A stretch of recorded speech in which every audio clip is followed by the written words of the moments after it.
In 2016, Milan Pharmaceuticals raised the price of a 2-pack of EpiPens to $600. 7 years earlier, it had been just $100. But the increases came in steady increments, and by the time it was $600, the bubblegum had hit the fan, and consumers, the media, and lawmakers were all up in arms. There were several legal challenges, with critics arguing the actual cost of production was about $10 per pack. There were several lawsuits, including accusations of misclassifying the EpiPen to avoid higher rebates required for brand-name drugs, and engaging in anti-competitive practices to dominate the market. And Milan's PR and marketing teams were heavily criticized, with accusations of a lack of transparency, insufficient response, and having taken a defensive stance. Truth is, communications in the pharmaceutical industry is complex. PR efforts are often seen as attempts to justify exorbitant drug prices, but there are a whole range of things that influence drug pricing, including costly research and development, extensive regulatory approvals, manufacturing, distribution, and the need to fund future innovations. It may cost $10 to produce the product at the end of that chain, but the whole chain is expensive. Drug development is a long, costly, and risky process.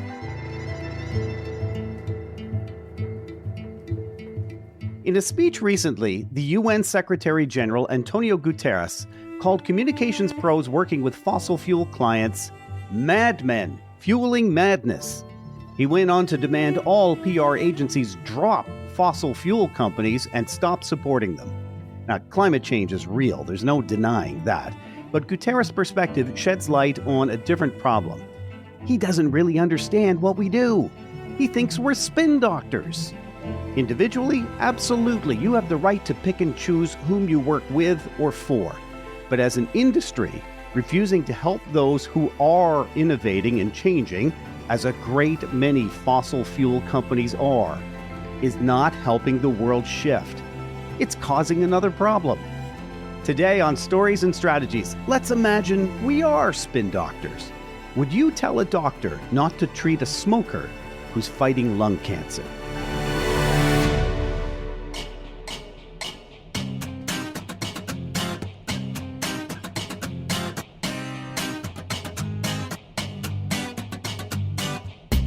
My name is Doug Downs. My guest this week is Stuart Bruce, joining today from Leeds, right in the middle of England. How are you, Stuart? I'm fantastic, like you, Doug. Really looking forward to our conversation. Me too. And technically Leeds, are you Premiership these days or are you Division 1? Where is Leeds? No, we were relegated and then we had a brief spell back up again and then back down again. But with any luck, we'll get back up where they should be. Absolutely. Stuart, you are the PR futurist and the director and founder of two businesses, Stuart Bruce Associates, a public relations consultancy specializing in crisis communications and reputation management, and Purposeful Relations, a digital transformation consultancy for PR, communications, and corporate affairs. You've advised and trained hundreds of PR professionals from more than 40 countries around the world, including Google, Rolls-Royce, the UK Cabinet Office, the Ukrainian Prime Minister's Office and Cabinet Office, and the Bank of England. So straight up, when you heard the UN Secretary-General's comments, what'd you think? Here we go again. It was yet another example of somebody kind of totally misunderstanding what public relations is about. But that said, there was also a positive aspect to it. The fact that he thought the public relations profession was important enough, influential enough, and big enough to be given a name check and for him to actually have a go at. I'll give you that. Yeah. So now tell me about ways that refusing to work with fossil fuel companies could actually hinder progress toward environmental goals. Well, I think we've got to take a kind of step back for a moment and kind of ask ourselves, what is public relations about? And there's kind of a clue in the name there, relations. And I think fundamentally, it's about every organization depends on relationships just to exist, whether it's relationships with employees, whether it's with government and regulators, customers. They're all relationships. And I think how they work is so important. And if we actually look, so how, go back to that question of how would it help or hinder fossil fuel companies? In order to achieve net zero, in order to achieve change, they have to take people with them. They've got to take their employees, they've got to take the regulators, they've got to take the investors. So that's all about relationships. So I see our role as professionals in actually helping them on that journey to take all of these different stakeholders with them. Because some will be enthusiastic, some will want them to go faster, some won't want them to do it at all, others will want them to go slower. And it's about trying getting all of those stakeholders moving in the same direction. Every company says it's doing the right things and establishing the right change. So let me play devil's advocate. If I were to go work for the tobacco companies, I mean, they say they're producing reduced risk products like e-cigarettes, heated tobacco products, nicotine pouches. Is it okay if I go work for RJ Reynolds? Okay, so what we're getting into here is the difference between ethics and morals when it comes to the profession. And for me, there's kind of two issues. The ethical part of it is what you do for those companies. Yeah. So if you stick with, and it doesn't matter which professional code of conduct it is for which PR institute in which country, they nearly all will have something in there about telling the truth, behaving with integrity. So that's the first point. Whatever you do, you have to stick with those ethical codes of the profession. The second part is the morality, because that's actually personal. That isn't a set of rules, which is what kind of codes of conduct are. The morality is about what you personally are willing to do. Now, for me, a tobacco company would be a big red no. I just would not go near working for it. But that's a moral issue. It's not an ethical issue. And I just wouldn't do it. And for me personally, kind of the way that I look at it inside my head is, can this be used for good? Does it have a possible positive use? And I think the most dramatic example of that is probably the defence industry, because I've just used the word the defence industry. If I'd used the arms industry, it has totally different connotations. So I think but that's a personal judgment I would make, and I would respect any kind of PR person making that personal judgment as who they want to work for. But whatever judgment they make, they still have to do it in an ethical way. I want to break that down a little bit. Let's first go at ethics. Help me codify, what are the ethics I should be looking for in an organization or a movement before I choose to work with them? Because ethical considerations and ethical behavior are extremely important to me personally as part of my morality. Okay, so if we were to look at, say, either the tobacco industry or fossil fuel companies, some of the ethical considerations, if it was a fossil fuel company that was wanting to deny climate change, right, then that would be an ethical no, because we all know it's a scientific fact. Climate change is happening. Fossil fuel companies are contributing to it.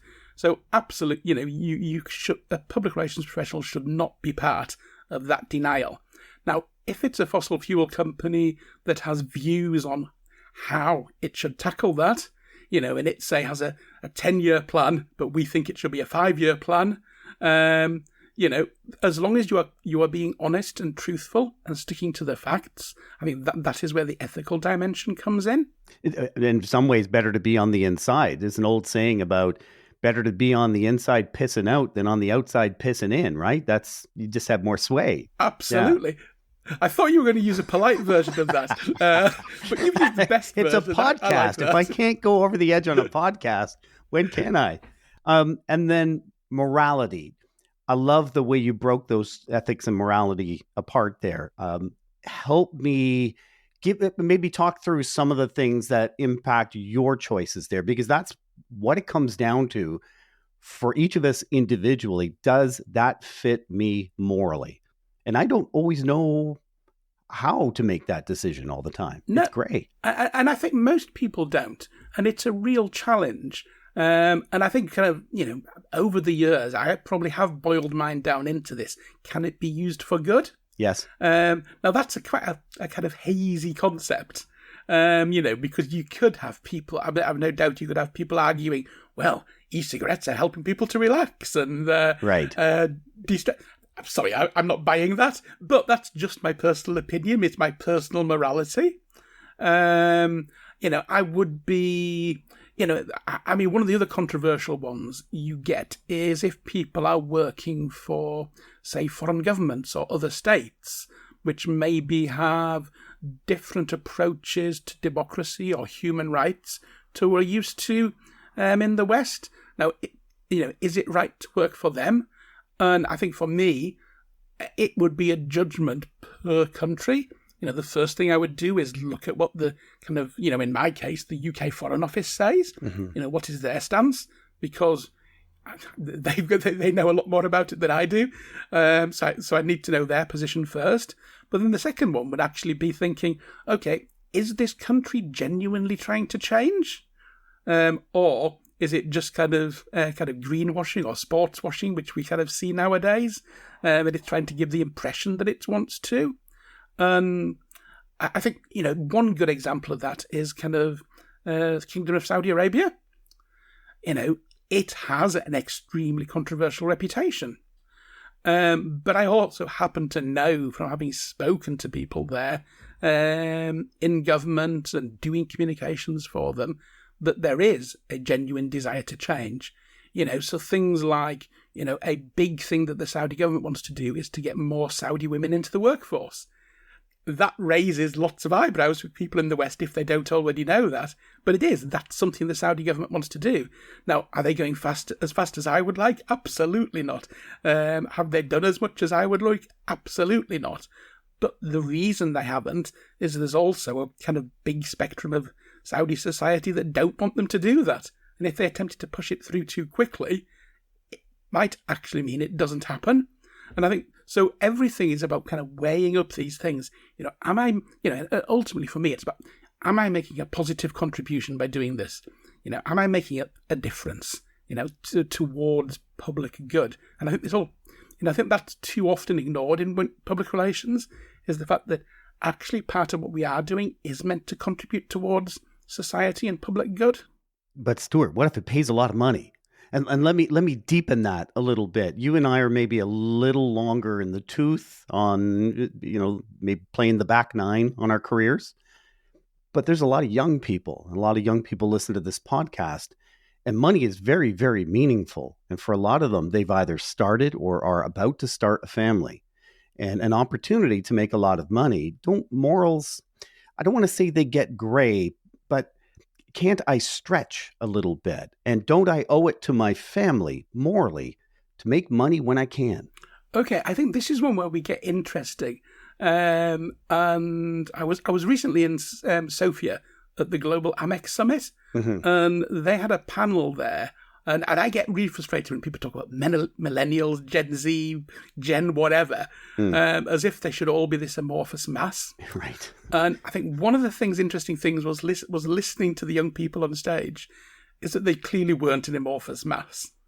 So some would have said things like that, I need to pay my rent. It costs a fortune living in the city I live. Fair point. Others, no. I'm not going to compromise my kind of beliefs or to work for a fossil fuel company. And I think once again, it does come down to personal. And we've had practical examples in the PR industry. I mean, probably most notably, the one I can remember is Edelman, when they took on the account for, I think it was the US Border Force. Mm-hmm. And they pitched for it. It was hard work. They won it. But then they had to resign it because so many people in their team didn't want to work on that account. Right. Listen to your employees. Yeah, and I think it's a real challenge for companies that you're going to have a mix. I mean, on the tobacco example, going back to when I ran an agency, we actually had that real life example. We had just lost a big client. It had literally just kind of happened that week. And we were kind of sitting there scratching our heads, kind of thinking, can we keep everybody on? How long can we keep them on for? Do we need to let somebody go? Right. And at that point, a friend of mine, actually ironically at Edelman, called to say that they'd just had an approach from a tobacco company looking for something very specific that he knew we were really good at, that they were really good at, but they don't work with tobacco. And my initial response was, well, we don't work with tobacco. But then I kind of thought, well, actually, I might be about to make people redundant. Am I really in a position to make that decision and then sack people? That's right. So we actually talked about it as a team. And I put that to the team and said, look, if we take this on, if we don't take this on, some of you might have to go. Not a single person wanted to take that account. Okay. Even though they knew their jobs were on the line, because we didn't know at that point who it was going to be. So I think, yeah, it does come down to that kind of personal morality. And what a tough decision for your staff, because at the time, they're willing to take a stand, but you and I both know human psyche, because they think they'll be the exception and they won't be let go. That's right. They have that positive outlook. Yeah. To a different vein here, the UN Secretary-General's comments ultimately are about someone in a very high and powerful position truly not understanding what we do for a living. And you and I can sit and criticize that because it's been talked about. The problem is I can't explain to my mother, you can't explain to your mother what we do for a living. And the irony is we make our living explaining things that are difficult in an easy to understand way. Stuart, are we just stupid? No, I think the problem is public relations is such a broad spectrum. Yeah. So if you're a publicist on a movie and you're just doing that, then you're a public relations person. Yeah. That's entirely different to doing corporate affairs or internal comms for a fossil fuel company. And I think trying to encapsulate that in a kind of really snappy, kind of soundbite, elevator pitch way is incredibly hard. And if you do, it leaves people kind of gaping because it's not very specific. It's No. You start, well, it's about helping companies with their reputations and their relationships with the stakeholders. Yeah. There's hardly a word in that sentence that most people can understand. So you talk to journalists, you make videos, you run events. People can understand those things. The tactical, yeah. But the fact is, they're just the tools that we use. They're not what's really important is why do we use those tools? What are we trying to achieve? And that is incredibly hard to explain to people. Amazing. And ultimately, we do good work. We do help nudge the world in a better direction. Give me some examples of how PR pros have successfully driven positive change in society. Well, just before, we should do that. We should be kind of nudging the world in the right direction. Yes, we should. But I think that's one of the reasons why, we've sometimes kind of used the words public relations and communications interchangeably. Right. And I'm a big fan of using the term public relations. And the reason is, if we talk about communications, it implies that you can communicate yourself out of it. Just by saying things, you're going to make a difference. When we both know it's by doing things, it's by changing behaviour. Yeah. And I think, and that's the reason I always prefer the term public relations, even though if we actually go back to your point about its reputation, it's got the reason people don't use PR is because, that's just spin, that's just PR. Right. Is the prerogative term that's used. In terms of answering the question about kind of give some examples, I think one of the kind of challenges here is some of those best examples you don't actually know about. It's a bit like when you do crisis communications, and all of the best work I've done is the work I can never ever talk about because it's never become a crisis. Mm-hmm. You've been sitting advising your CEO who maybe wanted to do one thing, and you've advised a different course of action, so it never actually becomes a crisis.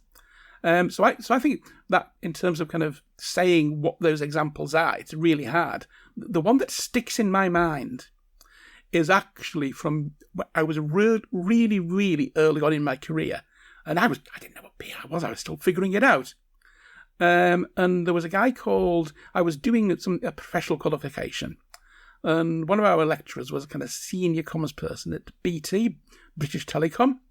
And he was giving an example of something that he'd done in his job where his bosses had said, look, you got to do something about our phone boxes. And I'm certainly conscious that young people are listening to this and be saying, phone boxes? What's a phone box? But yeah, it would be because basically they had a really bad reputation because all the phone boxes, the windows were broken, people were, I can say pissing because you've said it. Yes. People were pissing in them. They were smelly. They were dirty. The handsets were ripped out. They were just vile. And he was told you've got to come. We've got a really lousy reputation for our phone boxes. You've got to fix it. To which Dennis's reply was, well, yeah, that's easy. We fix the phone boxes. If they weren't dirty, if they actually worked, if they were clean, if people could use them, then they wouldn't have a lousy reputation. Yeah. And that's what they did. That's what they actually started to do. They put more investment into getting the phone boxes better, because he explained to them you weren't going to fix it by comms alone. I guess that's like the sports team that is developing a bad reputation because it keeps losing. The answer is win some games. Yeah, exactly. Yeah. Now, the question is, how are you going to win those games? Yeah. Do you need a new manager? Do you need to invest in new players? Have a shake-up of your tactics? Right. Brilliant. I really appreciate your time today, Stuart. We'll have to get together again. No, this has been fantastic. We really, really enjoyed the chat. If you'd like to send a message to my guest, Stuart Bruce, you can do that. We've got some contact information in the show notes. By all means, send me your thoughts on this episode. I know some may disagree and might think the UN Secretary-General was spot on, and that's okay. On Spotify, there's a link where you can leave a comment. If you're listening on Buzzsprout, you can leave feedback directly there too. And any other podcast app, if you're listening, you can just send me a note personally at doug@storiesandstrategies.ca. Let me know if it's okay if I share your comment on a future episode. Stories and Strategies is a co-production of JGR Communications and Stories and Strategies podcast. If you like this episode, please leave a rating, possibly a review. Thank you. Thumbs up to our producer, Emily Page. And lastly, do us a favor, forward this episode to one friend. Thanks for listening.